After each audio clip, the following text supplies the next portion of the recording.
हमारा जो देश है वो त्योहारों का देश भी कहा जाता है, क्योंकि यहाँ पर बहुत सारे त्यौहार हैं, बहुत सारे लोग रहते हैं, भिन्न भिन्न तरह के धर्म जाति के लोग रहते हैं, तो बहुत तरह के त्यौहार भी हैं। इन त्योहारों के बीच में कुछ ऐसे भी त्यौहार हैं जो राष्ट्रीय त्यौहार कहे जाते हैं, राष्ट्रीय पर्व कहा जाता है। तो कौन कौन से राष्ट्रीय पर्व हैं आप लोगों को पता है?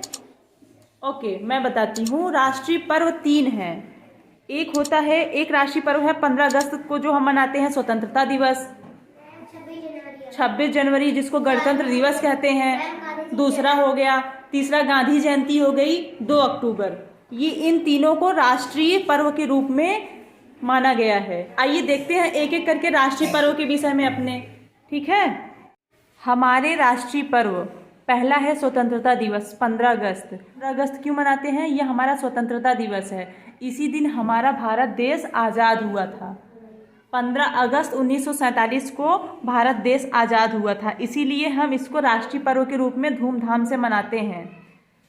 हमारे स्वतंत्रता सेनानी जो थे बहुत ही संघर्ष करके विदेशी शासन से हमारे देश को मुक्त कराया था, और इसी स्वतंत्रता सेनानी हैं जैसे महात्मा गांधी, सुभाष चंद्र बोस वगैरह वगैरह, जो बहुत सारे स्वतंत्रता सेनानी हैं, सबको हम लोग याद करते हैं, नमन करते हैं, अच्छे अच्छे राष्ट्रभक्ति वाले गीत गाते हैं ना। हाँ, तो इसको राष्ट्रीय पर्व के रूप में मनाया जाता है। आप लोगों को अच्छे समझ में आया? नेक्स्ट जो राष्ट्रीय पर्व है वो है गणतंत्र दिवस, जो कि 26 जनवरी को मनाया जाता है। आइए इसके विषय में जान लेते हैं। स्वतंत्रता के बाद देश के लिए नियम कानून बनाए गए जिसे संविधान कहते हैं। 26 जनवरी 1950 को हमारा संविधान लागू हुआ तथा देश गणतंत्र घोषित हुआ। गणतंत्र का मतलब जानते हो आप लोग?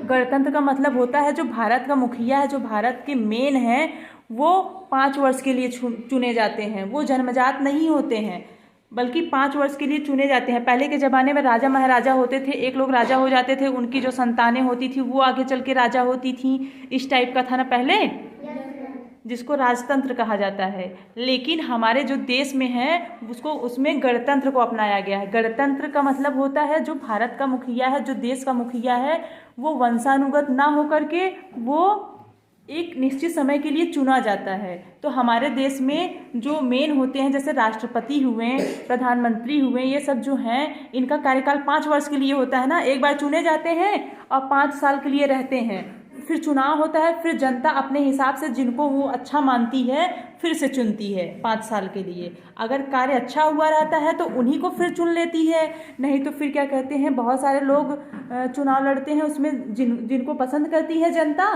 प्रजा, उसको चुनती है। तो इसका मतलब क्या हुआ? गणतंत्र का मतलब आप लोगों को अच्छे से समझ में आ गया?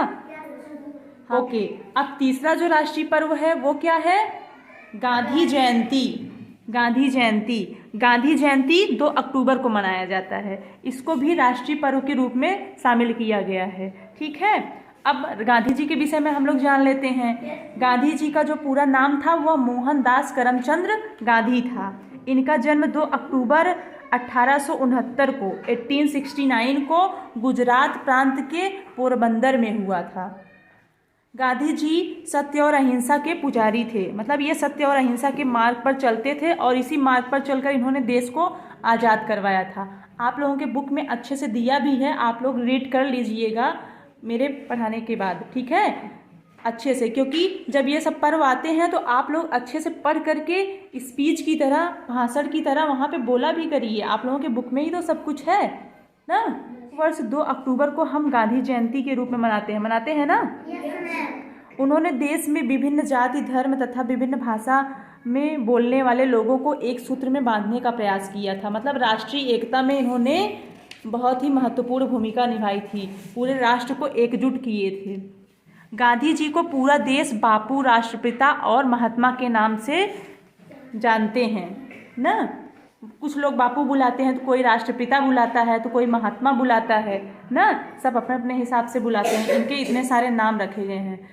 राष्ट्रीय पर्व पर राष्ट्रीय ध्वज फहराया जाता है तथा विभिन्न प्रकार के सांस्कृतिक कार्यक्रम आयोजित किए जाते हैं। आप लोगों को तो पता ही है, जब यहाँ पे स्कूल में मनाया जाता है तो राष्ट्रीय ध्वज फहराया जाता है ना, तिरंगा झंडा अपना फहराया जाता है।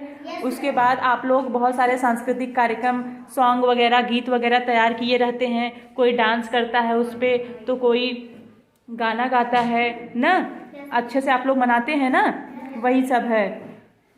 आइए अब हम लोग अपने राष्ट्रीय प्रतीक के विषय में जान लेते हैं। राष्ट्रीय प्रतीक क्या होते हैं ना। आपके विद्यालय में राष्ट्रीय पर्व का आयोजन कैसे किया जाता है आप लोगों को तो पता ही है ना। आगे चलते हैं। हमारे देश के कुछ राष्ट्रीय चिन्ह हैं, इन्हें हम राष्ट्रीय प्रतीक कहते हैं। जैसे कुछ राष्ट्रीय चिन्ह होते हैं, जैसे जो तिरंगा झंडा है, ये राष्ट्रध्वज है, राष्ट्रीय प्रतीक है। और जैसे देखो मोर हुआ, अशोक चक्र हुआ, सब राष्ट्रीय प्रतीक है ना।